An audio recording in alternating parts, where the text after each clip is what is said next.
성탄의 기쁨이 모든 성도님들과 함께 하시기를 기원합니다. 메리 크리스마스.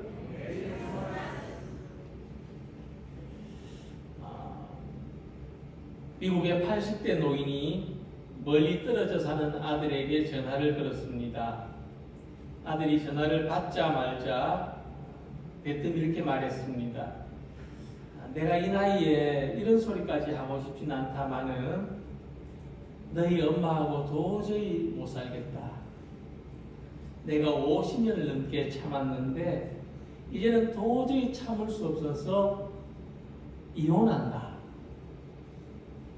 이 말을 들은 아들은 하도 어이가 없어서 말했습니다. 아니 아버지, 그 연세에 이혼을 해서 어떻게 하실 건데요?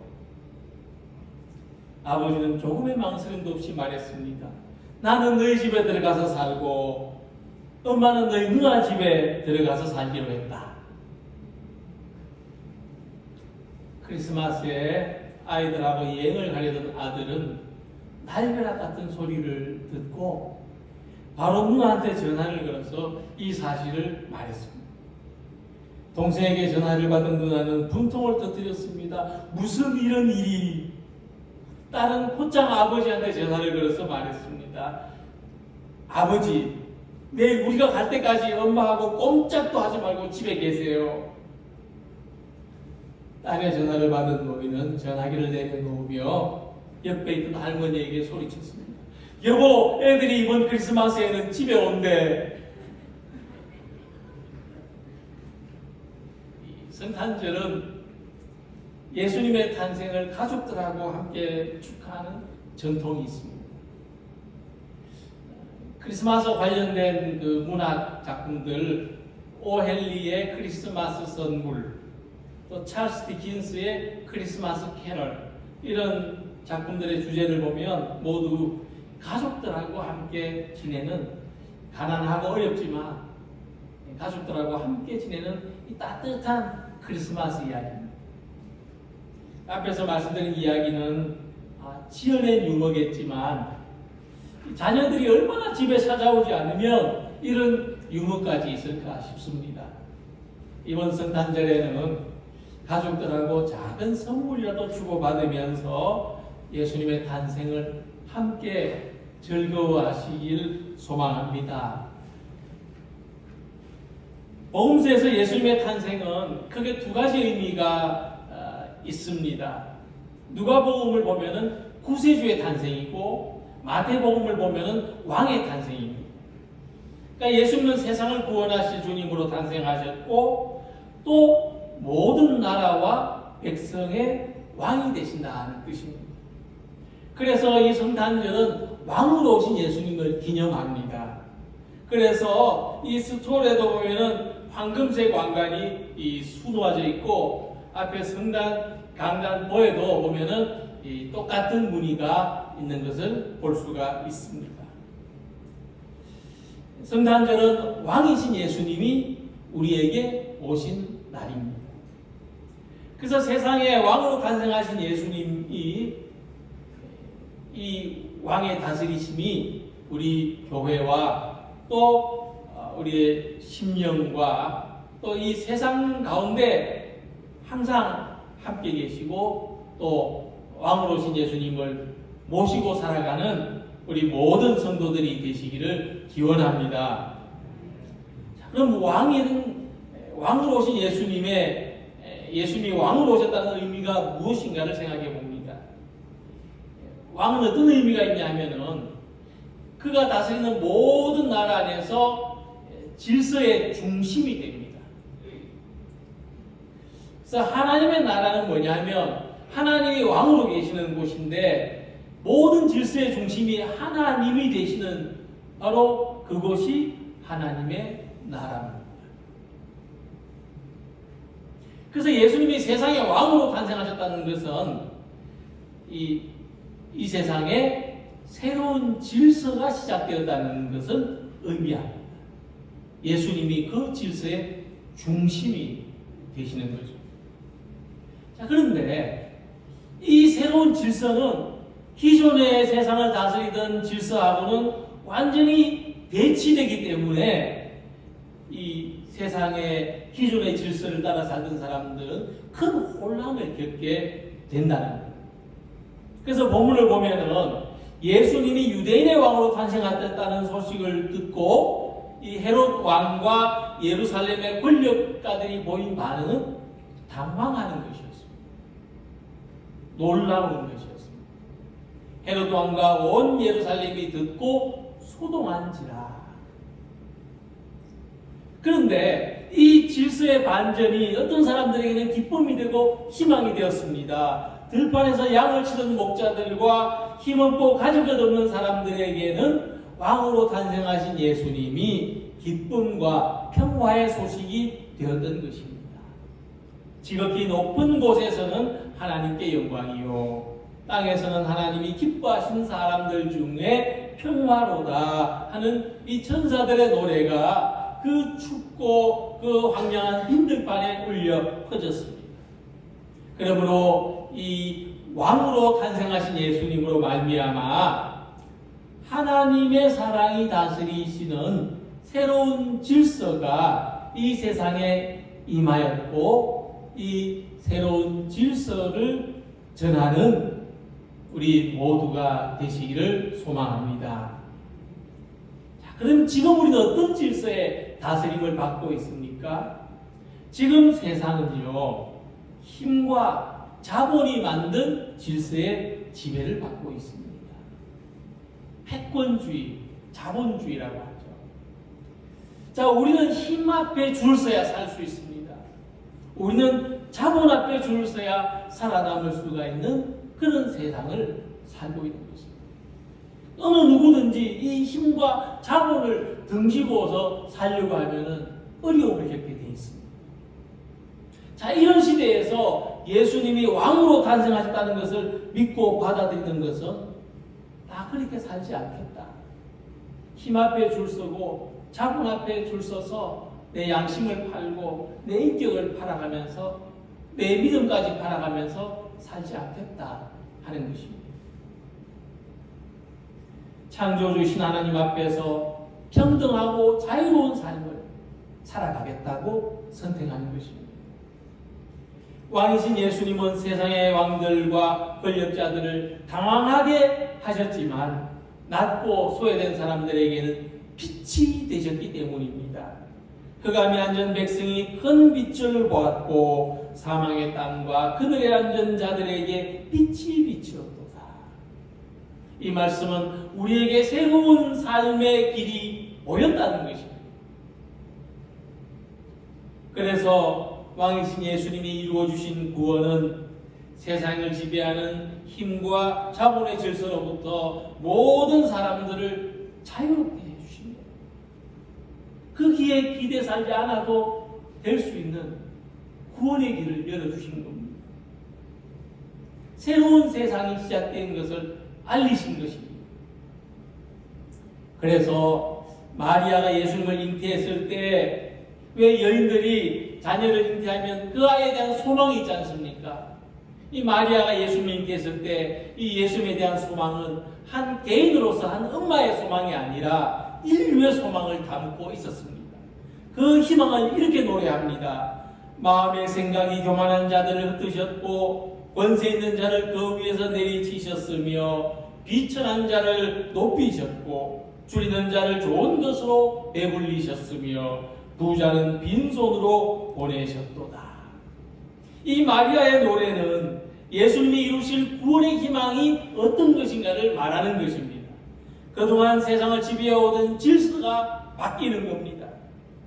교만한 자, 권세 있는 자, 부자가 높임을 받는 것이 세상의 질서였지만 예수님이 오심으로 말미암아 비천한 자, 줄인 자, 약한 자가 높임을 받고 그래서 모든 높은 산이 낮아져서 평지가 되고 공평하게 되는 것처럼 부자나 가난한 자나 높은 자나 낮은 자나 하나님 앞에서 공평한 삶을 누리는 세상이 시작될 것을 기대하는 것입니다. 오늘날 이 세상이 많이 평등해졌다고 하는데도 여전히 우리 사회에서는 수저 계급이 있지 않습니까? 흙수저부터 금수저까지. 자, 이런 걸 생각해 보면은 예수님 시대에 2000년 전에 이런 희망을 노래했다는 것이 얼마나 대단한 믿음입니까? 얼마나 놀라운 역사입니까? 그래서 왕이신 예수님의 탄생으로 말미암아 권력과 자본에 줄서는 세상이 아니라 하나님 앞에서 모든 사람이 평등하게 대접받는 새로운 질서 아래 살아가는 세상이 되기를 소망합니다.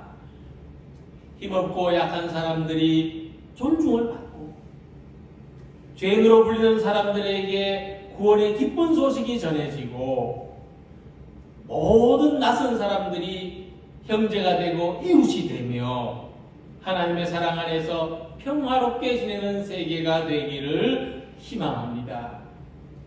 힘과 자본을 의지하는 사람들, 전쟁 중인 나라들, 질병으로 고통받는 세상을 평화롭게 다스리시는 예수님의 탄생, 왕의 탄생을 축하하는 성탄의 기쁨이 가득하시기를 기원합니다.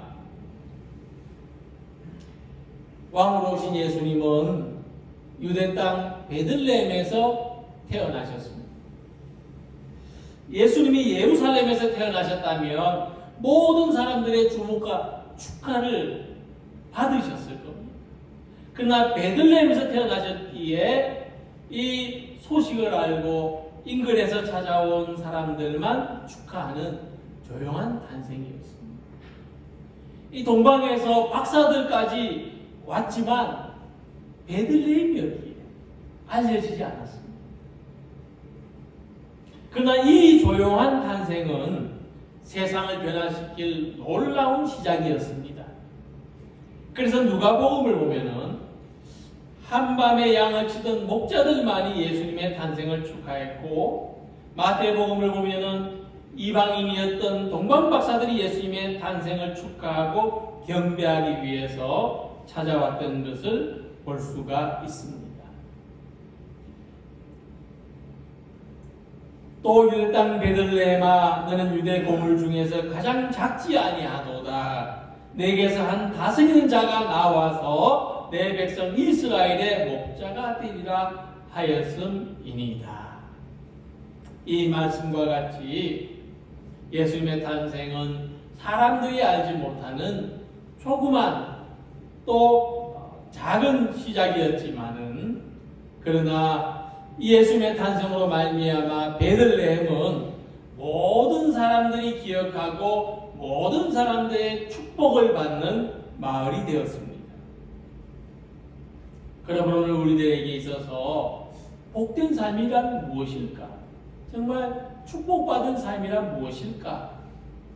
생각을 해볼 때 우리가 생각하는 이 복된 삶의 비결은 예수님께서 우리들에게서 태어나시는 삶을 사는 것.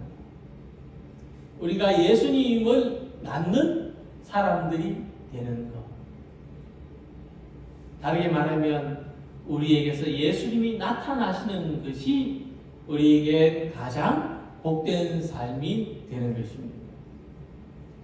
중세 신앙인 에크하르트는 세상에서 제일 복된 사람은 누구냐? 자기 안에서 하나님을 낳는 영혼이라고 그랬습니다.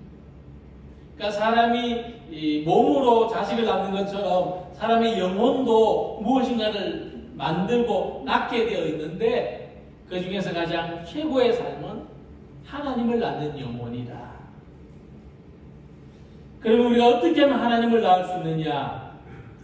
하나님과 일치되는 삶을 살아간다면 우리에게서 하나님이 나타나시게 된다. 그렇게 말했습니다. 그러므로 우리들이 예수님과 일치되는 삶, 예수님을 닮은 삶, 예수님이 생각나게 하는 삶을 살아간다면 베들레헴에서 나신 예수님이 오늘 우리 안에서도 제2, 제3의 예수님으로 나타나시게 되는 것입니다. 그래서 우리가 각자가 가진 믿음으로 예수님을 나타내는 작은 예수님들이 되는 것입니다. 이런 이유에서 예수님을 낳은 마리아는 여자들 중에 가장 복된 사람이라고 칭송을 받았습니다. 보라, 이제 후로는 만세에 나를 복이 있다 일컬으리로다. 그는 예수님을 낳는 것이 얼마나 복된 일인가를 알고 있었던 것입니다. 또한 우리는 우리들에게서 예수님이 나타나시는 삶이 얼마나 복된 삶인가 하는 것을 아는 성도들이 되시기를 소망합니다. 그래서 우리가 비록 겉으로는 웅장하고 화려하지만 그 속에 예수님이 계시지 않는, 예수님이 나시지 않은 예루살렘을 부러워하는 삶이 아니라 비록 낮고 초라하지만 그 안에서 예수님이 탄생하시는 베들레헴으로 살아가기를 소망하시기 바랍니다. 오늘 우리 교회가 이 시대에 예수님을 낳는, 예수님을 나타내는 베들레헴이 되기를 소망합니다. 어떤 스승이 제자들을 모아놓고 꽃이 담긴 바구니를 보여주면서 물었습니다. 이것은 무슨 바구니인가? 제자들은 당연하다는 듯이 꽃바구니입니다 하고 대답했습니다. 스승은 그 바구니에서 꽃을 드러내고 생선을 담은 다음에 똑같이 물었습니다. 제자들은 역시 생선 바구니입니다 하고 대답했습니다. 그러자 스승은 이런 교훈을 가르쳐 주었습니다. 똑같은 바구니지만은 꽃을 담으면 꽃바구니가 되고 생선을 담으면 생선 바구니가 되는 것처럼 사람도 마찬가지다. 그 안에 쓰레기가 담겨 있으면 쓰레기통이 되고 그 안에 향기 나는 꽃이 담겨 있으면 향기 나는 사람이 되는 것이다. 이 이야기처럼 사람의 마음에 무엇을 품고 사느냐가 그 사람의 됨됨이라는 것입니다. 그렇다면 그 속에 예수님을 품고 사는 사람은 어떤 사람이 되겠습니까? 예수님의 사람이 되는 것입니다. 베들레헴에서 태어나신 예수님은 왕이시며 이스라엘의 목자가 되리라는 예언을 이루신 분입니다. 이 예수님을 모시고 살아가는 사람은 예수님을 왕으로, 예수님을 목자로 섬기는 사람입니다. 오늘 내가 모시는 주인은 내 마음에 항상 품고 살 수 있는, 살아가는 것은 힘이 아니고 자본이 아니라 평화의 왕이신 예수님, 세상의 목자이신 예수님이라고 고백하는 우리 모두가 되시기를 소망합니다. 내 마음의 주인은 힘이 아니다, 자본이 아니다, 예수님이다 하고 고백하는 우리 모두가 되기를 소망합니다.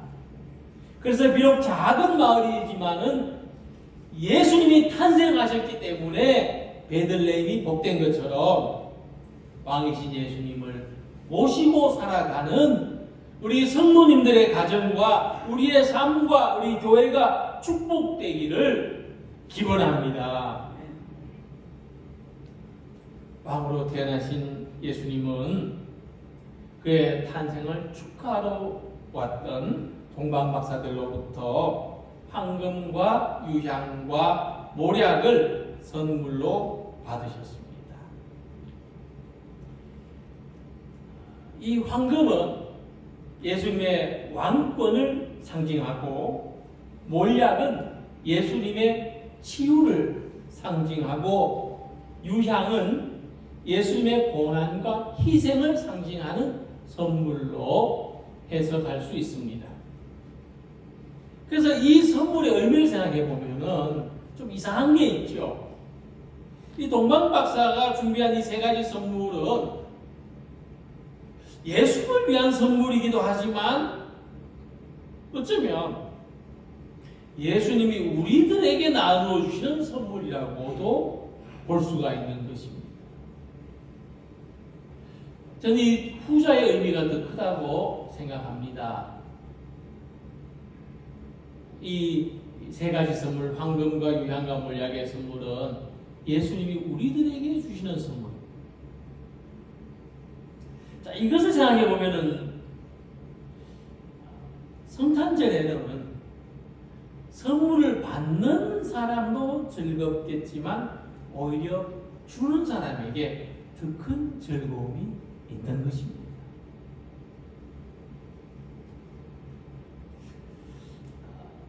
내가 예수님께 드리는 황금과 유향과 몰약의 선물이 내가 예수님께 받는 선물이 된다는 이 의미가 여기에 있습니다.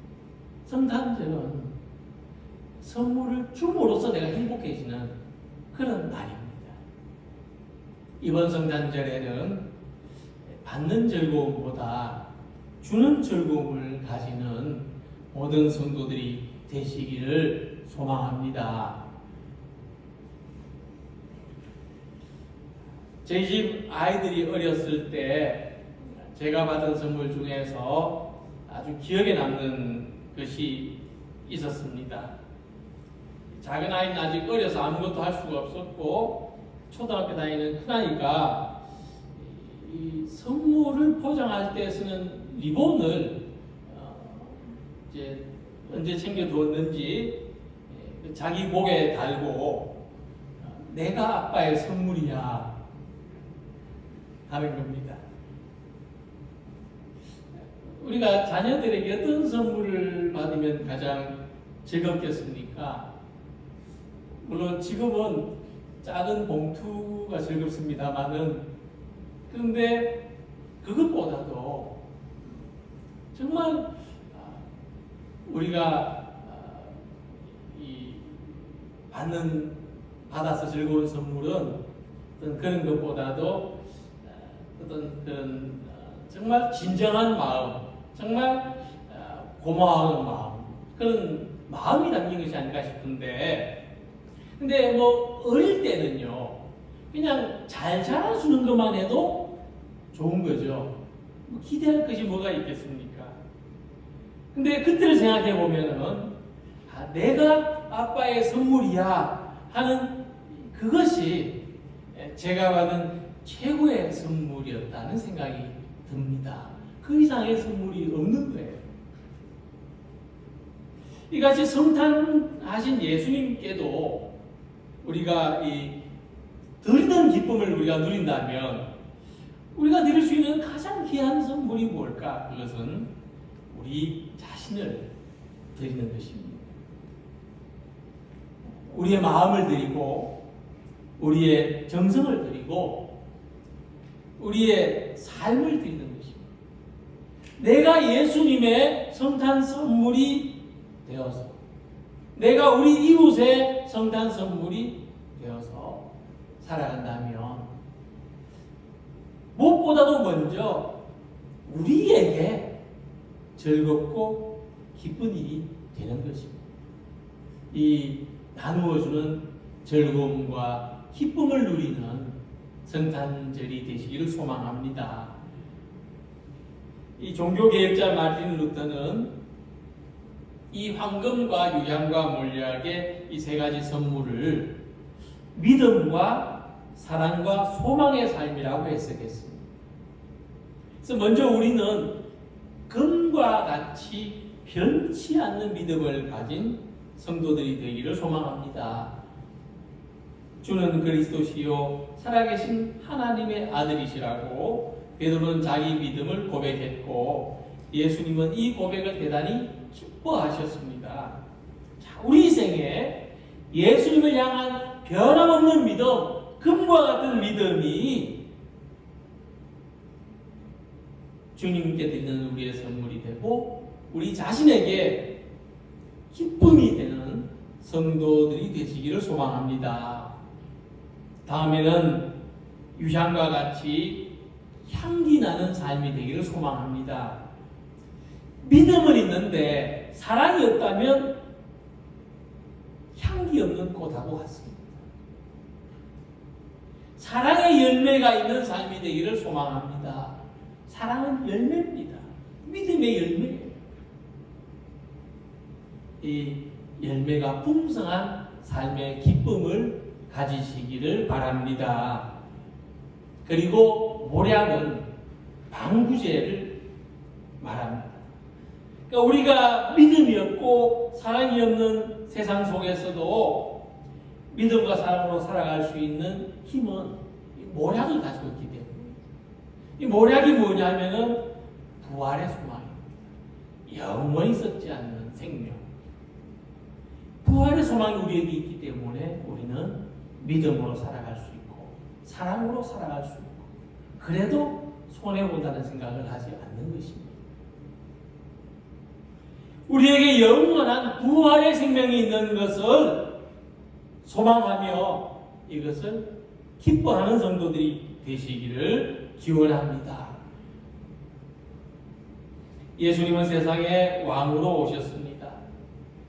왕으로 나신 예수님께 우리의 믿음과 사랑과 소망을 다짐하면서 힘과 물질이 지배하는 세상의 질서를 따르지 않고 사랑과 평화가 다스리는 하나님의 질서를 따라 살아가는 성도들이 되시기를 바랍니다. 비록 베들레헴에서 살아가지만 우리 안에서 예수님이 나타나는 축복된 삶을 살아가는 성도들이 되시기를 소망합니다. 예수님께서 우리에게 주신 믿음과 소망과 사랑의 선물을 우리도 이 세상에 나누어주는 즐거움을 품고 성탄의 기쁨으로 살아가는 우리 모두가 되시기를 주님의 이름으로 기원합니다. 기도드리겠습니다.